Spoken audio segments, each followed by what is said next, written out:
Hey everyone, I'm Ultimate456, you're the Ultimates, and welcome to episode 148 of Less Platinum and 100% Nioh 2 Remastered. And yes, I am on 456 out of 600 items.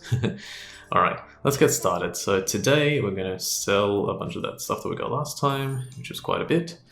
I'm not going to bother checking the new stuff. What I do want to do, however, is go to the hidden tea house and see how many I get. Hey, that's quite a lot. None of them look particularly good for, like, making what we already have better, but let's check. Remodel, tea utensil. No, okay, that's what I thought. That's pretty strong now, actually. Like, the overall total being the highest is pretty strong. Okay, cool. Yes, we do have all 5, so there's 1. Where is it? 1, 2, 3, 4, and the last one was here, 5. So I'll try and remember that. But let's do a familiar glow. So this mission has a trophy associated with it, and I'll show you how it works. How marvelous. So Hayamara's light shines forth once more. Given where it has led us thus far, this can only be some kind of omen. It seems that the blade is calling to us once again. Okay, cool. Yeah, we read that one last time. Okay, so this mission takes place at the very end of the last main mission. As you can see, this is like right near the end, where we enter the door to fight the Nightmare Bringer, and it's no different. However, we have 3 different benevolent graves that we can access. Tokichiro's, Minamoto no Yoshitsune's, and Minamoto no Yoromitsu's. So in order to get the trophy, you need to have the assistance of all 3. I don't think you technically have to beat the Nightmare Bringer. I think you just have to... Oh, that's cool. He kind of... like, kind of effect on it. Oh, not an effect, but yeah, the little animation there. I don't think you have to technically beat the Nightmare Bringer. I think you just have to have summoned them. So you could, if you lose, you could just go ahead and summon another one and you'll be fine.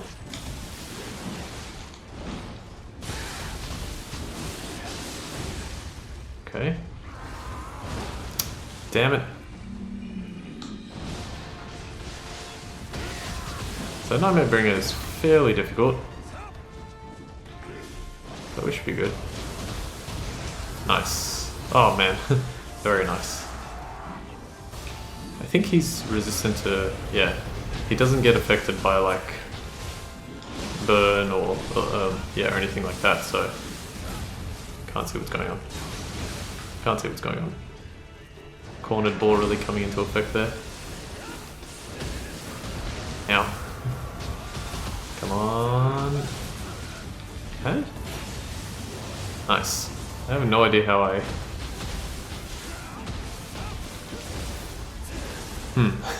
yeah. I don't even know what I was going to say. Oh, how I reduced his ki so quickly. Not that time, but the first time. Ah, gosh.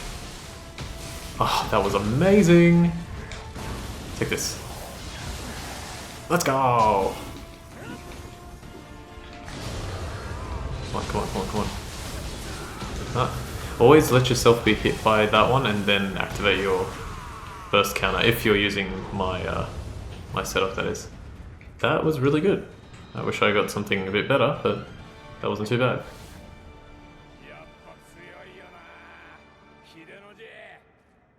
Is it just me, or is the camera much further out in this mission? It definitely is. I think the design of the boss, they were like, hey, we need to pull the camera out a bit. That's crazy. You get all the way to the, basically like one of the last missions, well, definitely one of the last missions in the game, and then they're like, hey, let's change it up. I don't know where in the world we are, but it's great to see you again. It seems whatever bond we share can't be got rid of that easily. Yep, we're partners forever. And let's just ignore the fact that I tried to take over the world. Hitty. Well, it seems about time to part ways, but be sure to stop by again. You don't have anywhere better to be, right? Okay, we've got Samurai's Locks, we've got another version of his core, so that's cool. Alright, let's go straight back in. Was there anything I wanted to do? Hang on, there was something... I have the Samurai Locks, but I don't think it really matters.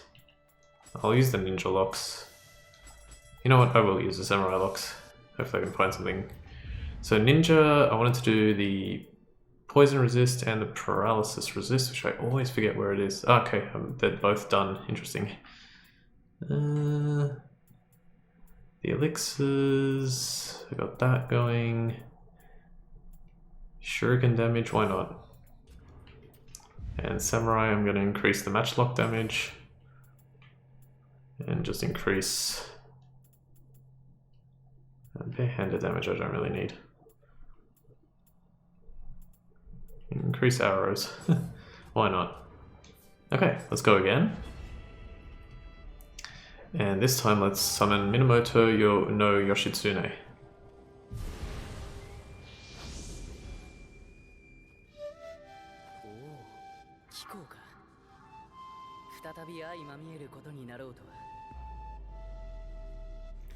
Yeah, it's such an effeminate voice. Oh, damn it, I was supposed to use Wealthbringer. Okay, I tried to avoid that. Okay, here we go.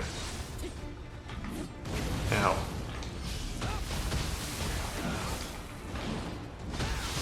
Careful, careful. Okay, that was a lot of damage. No, you missed. Come on, come on.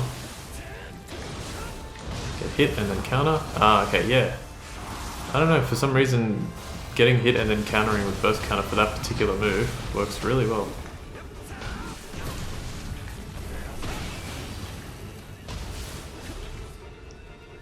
One, two.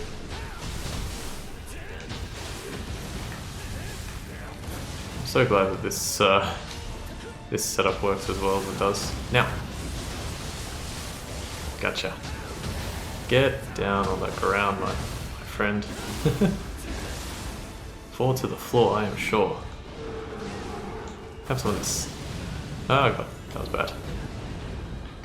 Go, go, go, go, go. Kick, kick, kick, kick, kick, kick. Come on. Go, go, go. Crap. Come on, come on. That wasn't enough. Yes, okay. Nice, another one dead. Master's Fists. What is Master's Fists? That sounds pretty good. Hang on. Okay, I already had it. Just active skill damage. Boo. Alright, that's another one done. So now, as soon as we enter the mission again and do Minamoto no Yoshitsune, no, Yorimitsu? I think it was Yorimitsu, sorry.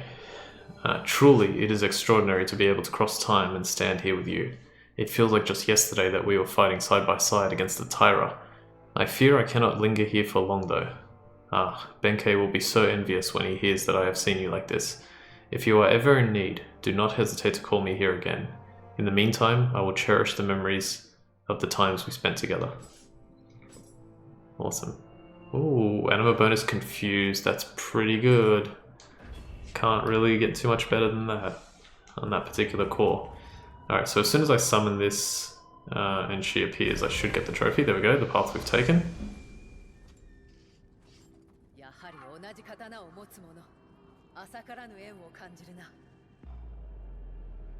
Awesome.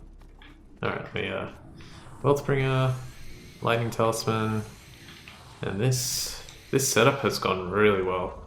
And this is all without a Yasukane as well. Damn it.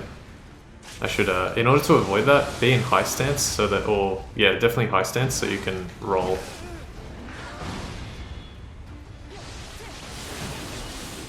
Come on.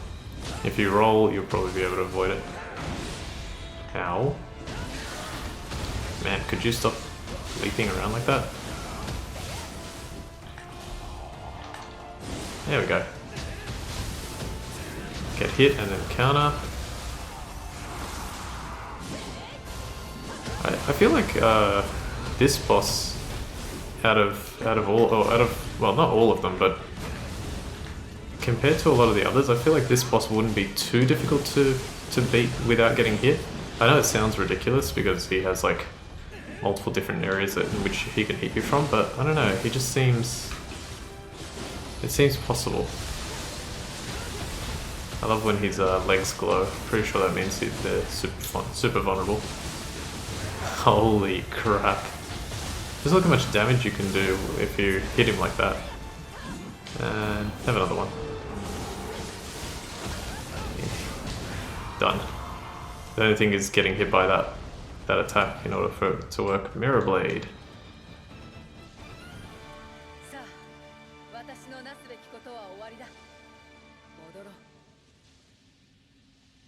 Alright, awesome.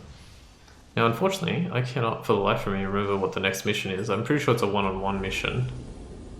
Or is it that one? I don't know. I want to do it, but at the same time I'm like, 3 missions in one is a lot. if I do the other one. That's right, it's not a dream. It's really me, Yorimitsu. You know, the famed yokai hunter. Don't tell me you've forgotten me already. I am overjoyed to see that you have fulfilled all the expectations I had of you. Now, I really must be getting back. Seimei doesn't like being left alone. But do invite me back, won't you? If you ever want to go out hunting soul cores, you can always count me in. Awesome. Okay, so I could do Rival's Return, but I kind of don't want to. I think it would be better to put Rival's Return in the same episode as Undying Light. So we've still got half an episode left. Let's do some selling. Only 20 items, that's fine. Money is really good. Let's start collecting these ones. Invisible Cloth. The fort ruins, Chikatakutsu, Chikatakutsu maybe? Are located in the mountains of Iga province. Fujiwara no Chikata, who held great influence over this region, wielded power beyond the realms of human understanding, and commanded 4 great demons to aid him in his revolt against the Imperial Court. Okay, Invisible Cloth. Ancient Crown. Nobono is a region in Issei province. According to the Chronicles of Japan and the records of ancient matters, it is where Yamato Takaru perished after succumbing to an illness inflicted by a curse from the god of Malibuki. Many ancient burial grounds remain in the area, one of which is designated as Yamato Takaru's grave. Here. Woromamori. Kuzaki is a region of Shima province. It has been famed since ancient times as a prime free dive fishing spot, and abalone gathered there are presented as offerings at Issei Shrine. The region is host to many tales of sea-dwelling yokai, and those who dive beneath the water's surface wear protective charms to ward off evil. Okay, this one here. Golden Shachi helmet. What's a Shachi? Kumano Nachi Shrine is located in Kiai province and is one of the 3 Kumano shrines that can be found there. Its history stretches far back in the past, and it is thought to have originally been founded as a place to worship nature and the nearby Nachi waterfall. And lastly, Kobo Daishi's beads. Kongobuji is a temple situated on Mount Koya in Kiai province. It is the head temple of the Shingon sect, founded by the saint Kukai. The temple grounds span the entirety of Mount Koya. Alright, let's have a quick look at all those items that we just got. So, they're hard to remember actually. Ancient Crown I think was one, was it? Ancient something. All those Dreaming Demon. Golden Shachi helmet, that was one. That was a +3 as well, nice. And level 160. Water Mamori, +3, level 160. Kobodaishi's beads. Amazing. These are all pretty good. And then I think the other one, so 1, 2, 3, 4. Yeah, and the other one was Invisible Cloth, which I believe is just in here somewhere. It's just one of these, but I want to read it anyway because... Okay, I've had it before. Yokai material taken from Ongyoki. These scraps of fabric cut from the hood and cloak of an Ongyoki are said to possess the power to turn the wearer invisible, although the veracity of this claim is yet to be determined. Yeah, this is the enemy that I don't like. Okay, and we'll obtain, yes, 1.1 anima. Let's finish off today by reading some more yokai illustrations, and then tomorrow we'll do Rival's Return and Undying Light together. I'm pretty sure that'll work out quite nicely. Let's do... Nope, that's the wrong place to go. Hut. I want to at least finish the yokai illustrations, so it'll be nice. Okay, so we're gonna go pretty far. Hopefully I don't skip one by accident.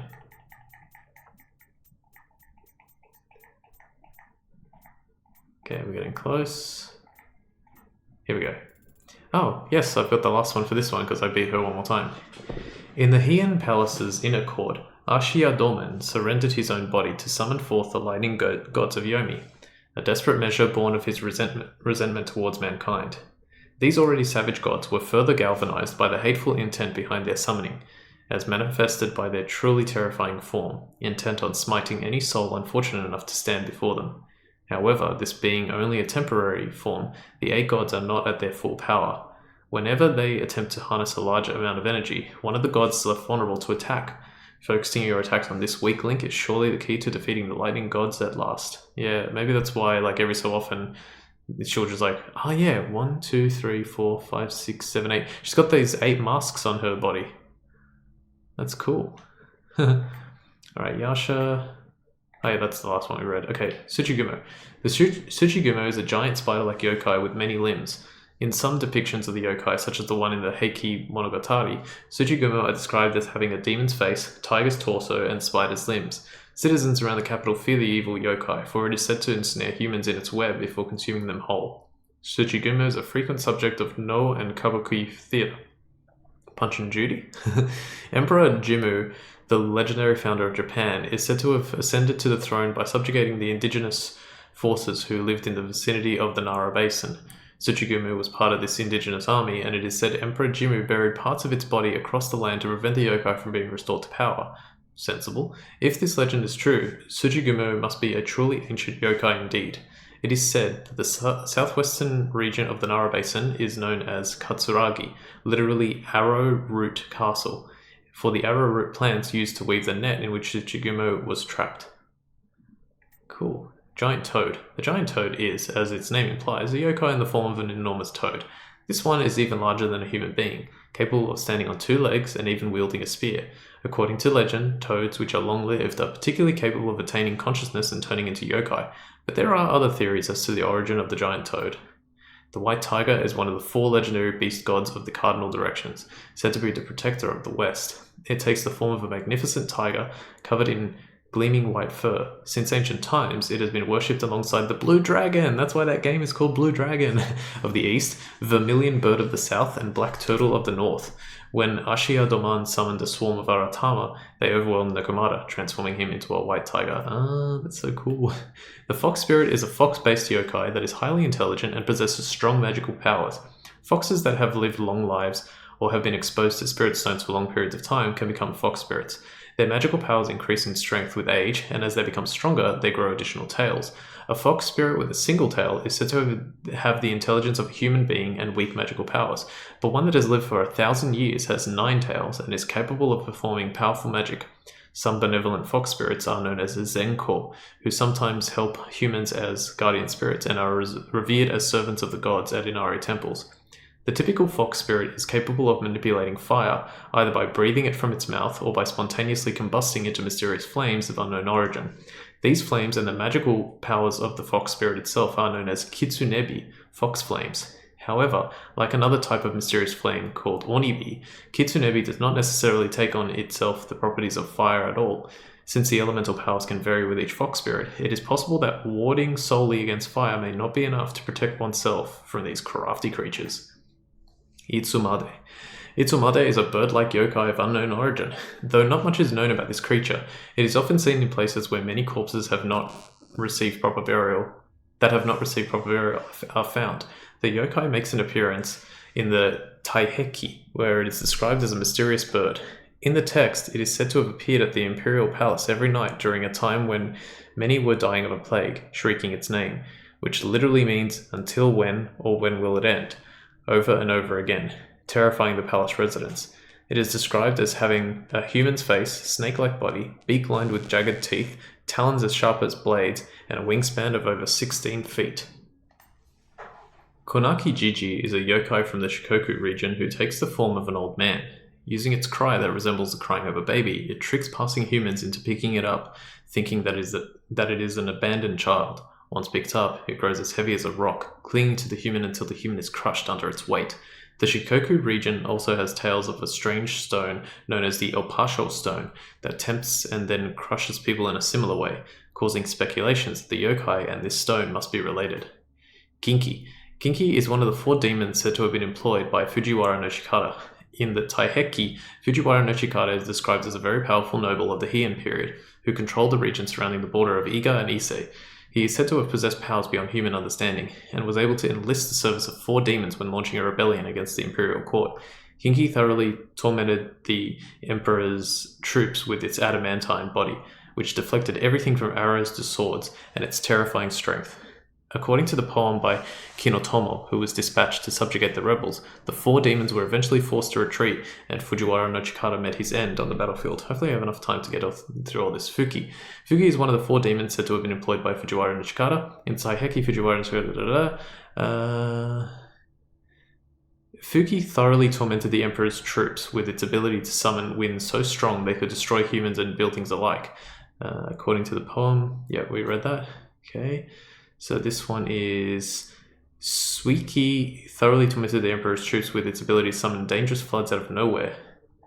And Ongyoki thoroughly tormented the Emperor's troops with its ability to become invisible, which allowed it to attack the enemy by surprise.